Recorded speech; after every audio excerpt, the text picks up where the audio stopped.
Hello everyone, welcome to stock school. आज हमारे इस कोर्स की में जो कि कंप्लीट कोर्स फॉर ट्रेडिंग है, इसमें हम मॉड्यूल 2 के ऊपर बात करेंगे।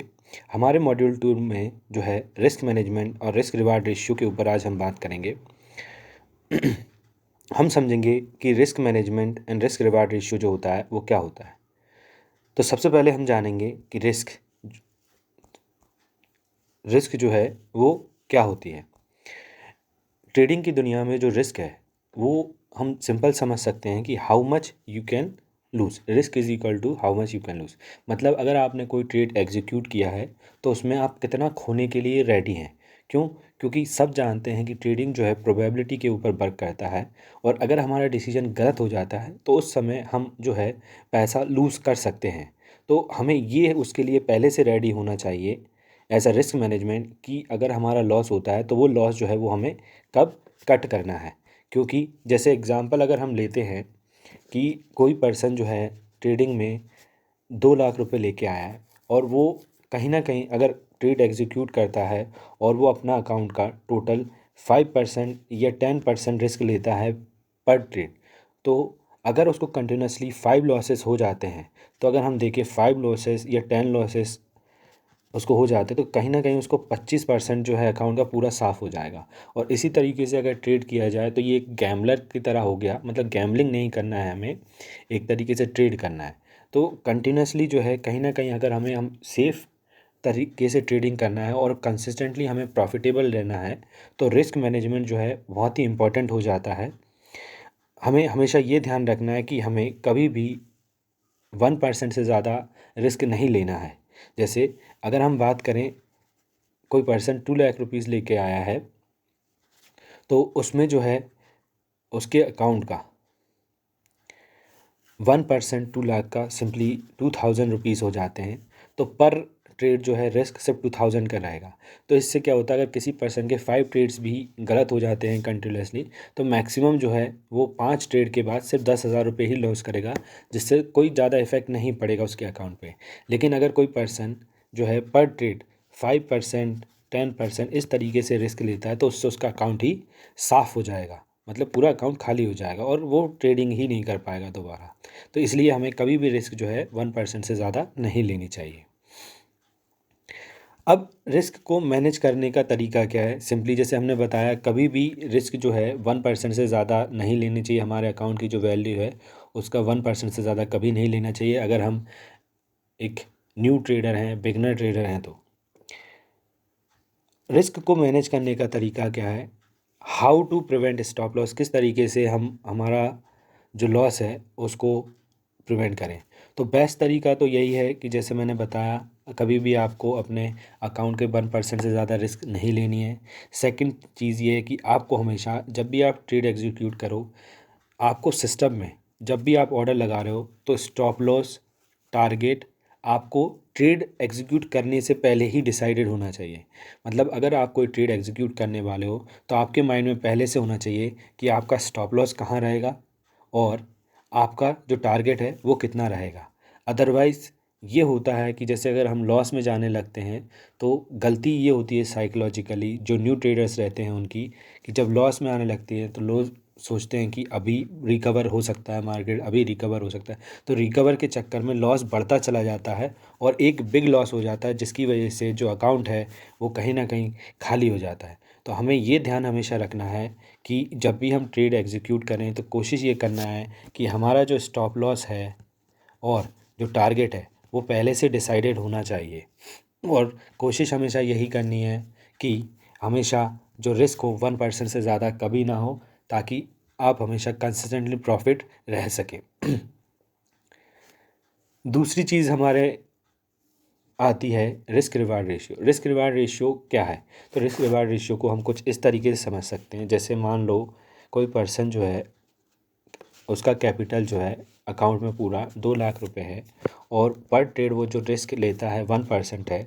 लेकिन जब रिवार्ड की बात आती है, रिस्क रिवार्ड का मतलब है कि अगर आप रिस्क 1% ले रहे हो तो उसके कंपैरिजन में रिवार्ड जो है कहीं ना कहीं जो प्रॉफिट हो रहा है वो आप कितना बुक कर रहे हो या कितना गेन कर रहे हो, तो वो भी आपको मेंटेन रखना चाहिए। क्यों? ताकि जब रिस्क और रिस्क रिवार्ड ये दोनों जब मेंटेन रहते हैं तभी पर्सन जो है कंसिस्टेंटली प्रॉफिट होने के उसके चांसेस हाई रहते हैं।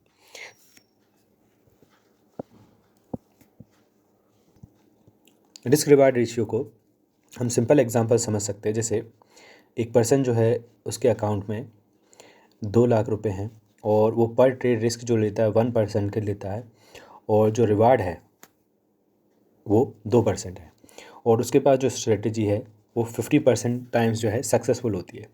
तो 50% सक्सेसफुल स्ट्रेटजी और 1:2 अगर रिस्क रिवार्ड रेशियो है तो भी एक पर्सन जो है कंसिस्टेंटली प्रॉफिट ले सकता है। जैसे फर्स्ट ट्रेड अगर पर्सन ने की और उसको जो है 2,000 रुपये का लॉस हो गया, सेकंड ट्रेड में भी उसको 2,000 का लॉस हुआ, थर्ड ट्रेड जब उसने ली उसको 4,000 का प्रॉफिट हुआ, फोर्थ ट्रेड लिया उसने फिर 4,000 का प्रॉफिट हुआ। अब 2,000 का हम लॉस इसलिए लिख रहे हैं क्योंकि 2 लाख का 1% जो है 2,000 है और 2% जो है 2 लाख का वो 4,000 है। तो प्रॉफिट जो हो रहा है वो 4,000 का हो रहा है क्योंकि रिस्क रिवार्ड रेशियो 1:2, मतलब 1% रिस्क है और 2% जो है रिवार्ड है। इसी तरीके से उसने फिफ्थ ट्रेड एग्जीक्यूट किया फिर 2,000 का लॉस हो गया, सिक्स्थ ट्रेड एग्जीक्यूट किया फिर 2,000 का लॉस हो गया। इसके बाद सेवन्थ ट्रेड में उसको 4,000 का प्रॉफिट हुआ, फिफ्थ ट्रेड में फिर 8th ट्रेड में फिर उसको 4,000 का प्रॉफिट हुआ, नाइन्थ ट्रेड में उसको 2,000 का जो है लॉस हुआ और 10th ट्रेड में जो है उसको फिर 4,000 का प्रॉफिट हुआ। अगर इस तरीके से हम देखें तो एक पर्सन जो है 50% स्ट्रेटजी अगर उसकी सक्सेसफुल है और रिस्क रिवॉर्ड रेशियो जो है 1:2 अगर मेंटेन कर रहा है तो भी वो पर्सन ओवरऑल अगर देखें तो प्रॉफिटेबल ही रहा है। क्योंकि इनको अगर ऐड करते हैं सारे लॉसेस को तो लॉसेस को ऐड करने के बाद हमें टोटल लॉस दिख रहा है वो 10,000 है और सारे प्रॉफिट्स को अगर ऐड करें तो प्रॉफिट जो है 20,000 का है। तो ओवरऑल अगर देखें जो कहीं उसको लॉस हुआ है और जो प्रॉफिट हुआ तो प्रॉफिट से अगर लॉस माने तो एंड में जो प्रॉफिट हो रहा है उसको 10,000 का हो रहा है। तो एक सिंपल 1:2 अगर रिस्क रिवार्ड रेशियो है और 50% सक्सेसफुल स्ट्रेटजी भी, मतलब 50% टाइम्स आप लॉस कर रहे हो और 50% टाइम आप विन कर रहे हो तो भी आप ट्रेडिंग में प्रॉफिटेबल हो सकते हैं। इसी तरीके से एक और समझ सकते हैं, अगर कोई person 1:3 risk reward ratio maintain कर रहा है और उसकी स्ट्रेटजी है जो है 40% सक्सेसफुल है तो भी वो प्रॉफिटेबल हो सकता है। जैसे फिर से हम देखते हैं इसी के एग्जांपल को। जैसे पर्सन के अकाउंट में 2 लाख रुपए हैं और पर ट्रेड जो है वो वही है 1% रिस्क एंड 3 जो है पर्सन रिवार्ड ले रहा है। तो अगर इसको देखें, हमने बोला कि अगर 40% भी इस तरीके की स्ट्रेटजी सक्सेसफुल होती है तो भी वो प्रॉफिटेबल हो जाएगा। से फर्स्ट ट्रेड अगर पर्सन ने ली, उस फर्स्ट ट्रेड में उसको जो है रिवार्ड के अकॉर्डिंगली 6,000 का प्रॉफिट होगा। सेकंड ट्रेड में मान लेते हैं उसको लॉस हो गया, थर्ड ट्रेड में भी उसको लॉस हो गया, फोर्थ ट्रेड में भी उसको लॉस हुआ, फिफ्थ ट्रेड में 6,000 का फिर से प्रॉफिट हुआ, सिक्स्थ ट्रेड में फिर से 2,000 का लॉस हो गया, सेवन्थ ट्रेड में फिर लॉस हुआ, एट्थ ट्रेड में फिर लॉस हुआ, 10th ट्रेड में प्रॉफिट हुआ 6,000 का और 9-10 ट्रेड में उसको फिर से जब 6,000 का प्रॉफिट। तो ओवरऑल जब हम इसको देखेंगे कि अगर किसी पर्सन की जो स्ट्रेटजी है 40% भी सक्सेसफुल है लेकिन रिस्क रिवार्ड रेशियो जो है 1:3 है, तो अगर हम इसको ओवरऑल देखें तो प्रॉफिट जो हुआ पर्सन को 24,000 का हुआ और लॉस जो हो रहा है वो 12,000 का हो रहा है। सब्ट्रैक्ट करें तो हम ये देख सकते हैं इसमें कि ओवरऑल पर्सन जो है 12,000 के प्रॉफिट में ही रहा है।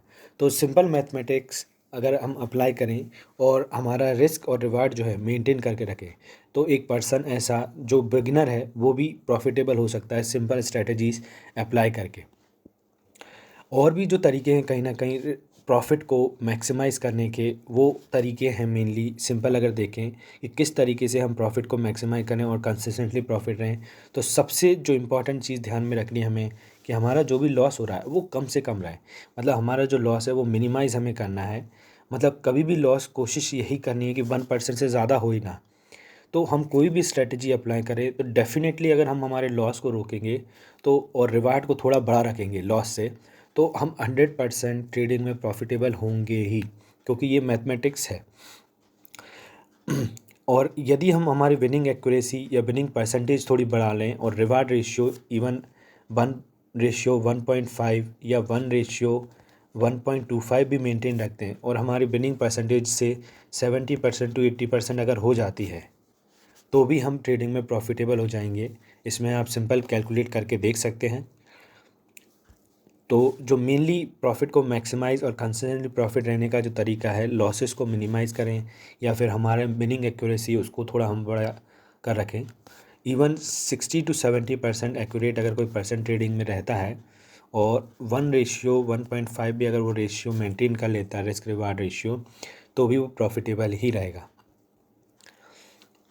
फाइनली जो मेन चीज़ हमें माइंड में यही रखनी है कि अगर कोई पर्सन कोई भी ट्रेड एग्जीक्यूट करता है, तो ट्रेड के कुछ रिजल्ट जो हैं वो ये हो सकते हैं कि पर्सन को या तो बहुत बड़ा प्रॉफिट होगा, या मीडियम प्रॉफिट होगा, या स्मॉल प्रॉफिट होगा, या फिर कोई प्रॉफिट कोई लॉस नहीं होगा, या फिर small loss, medium loss, big loss. Simply अगर ट्रेडिंग में से इस लास्ट चीज़ को हटा दिया जाए, तो कोई भी स्ट्रेटजी आप अप्लाई कर रहे हो और simple risk reward ratio maintain कर रहे हो, इवन 1:1.5, तो भी एक पर्सन 100% ट्रेडिंग में प्रॉफिटेबल होकर ही रहेगा। बस उसको ये लास्ट वाला पार्ट जो है बिग लॉस, अगर वो रोक दिया तो कहीं ना कहीं जो पर्सन है वो प्रॉफिटेबल ही रहेगा। तो रिस्क रिवार्ड रेशियो और रिस्क मैनेजमेंट जो है काफ़ी इंपॉर्टेंट है। ये ट्रेडिंग के वो सीक्रेट्स हैं जो हर एक पर्सन ईज़िली समझ नहीं पाता। 90% ऑफ द ट्रेडर्स जो रहते हैं वो रिस्क रिवार्ड रेशियो और रिस्क मैनेजमेंट को इग्नोर कर देते हैं, जिसकी वजह से उन्हें लॉसेस होते हैं। अगर कहीं ना कहीं वो इन चीज़ को माइंड में रख ले कि भाई बस बिग लॉस को आप इग्नोर कर दो, मतलब लॉस होने ही नहीं दो, तो आप ट्रेडिंग में प्रॉफिटेबल होकर ही रहेंगे। और आगे जो है कहीं ना कहीं हमारा जो मॉड्यूल 3 आएगा, अब मॉड्यूल 3 में हम जो है अब चार्ट्स पे और trading strategies and trading styles पे, टेक्निक्स पे फोकस करेंगे। मेनली जो risk management, risk reward ratio, इस टॉपिक में हमें बात करनी थी, क्योंकि कहीं ना कहीं ट्रेडिंग स्टार्ट होने से पहले एक पर्सन को पता होना चाहिए कि what is the most important thing in trading. क्योंकि स्ट्रेटजीज़ जो होती हैं वो तो सेकेंडरी होती है, लेकिन कहीं हमें रिस्क रिवार्ड रेशियो और रिस्क मैनेजमेंट अगर सही से क्लियर ना हो, तो एक अच्छी से अच्छी स्ट्रेटजी में भी पर्सन जो है अपना पूरा अकाउंट साफ़ कर सकता है, मतलब लॉस में जा सकता है। और अगर रिस्क मैनेजमेंट उसका सही रहा है एंड रिस्क रिवार्ड रेशियो सही रहा है, तो एक पर्सन जिसको ट्रेडिंग नहीं भी आती हो, सिंपल अगर वो अपने लॉसेस को मिनिमाइज़ कर दे पूरी तरीके से, तो वो अपने आप प्रॉफिटेबल हो सकता है सही टाइम पे एग्जीक्यूशन करने से। तो आज के लिए हमारी वीडियो में इतना ही। बाकी जो है नेक्स्ट मॉड्यूल 3 में हम chart patterns and candle sticks के बारे में बात करेंगे। Thank you for watching guys. Thank